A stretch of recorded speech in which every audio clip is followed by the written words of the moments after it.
ছুটি, হোলিতে তোর মা তোকে এইটুকুনি পিচকারি কিনে দিয়েছে। আমাকে তো এই পিচকারিটা কিনে দিয়েছে, তাহলে তোর মা তোকে কি পিচকারি কিনে দিয়েছে? আমার মাকে বললে আমার মা এর থেকে 10 গুণ বড় পিচকারি কিনে দেবে। ওমা মামা কখন আমাকে পিচকারি কিনে দেবে? ওরা তো সবাই হোলি খেলতে লেগে গেছে। পিচকারি শালা আবার পয়সা খরচা হবে, কি করা যায় আইডিয়া। তুই তো ছোট, তুই অত বড় পিচকারি টানতে পারবি না, তোর তো হাতে লেগে যাবে। দাঁড়া আমি একটা তোকে ছোট নতুন পিচকারি দিচ্ছি, এই ছোট পিচকারিটা নিয়েই হোলি খেলবি, ঠিক আছে?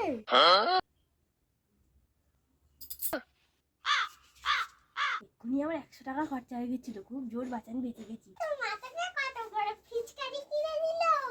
আমি ছোট তো, মা বললো তাই আমি এত বড় পিচকারি টানতে পারবো না, তাই আমাকে এই পিচকারিটাই কিনে দিয়েছে।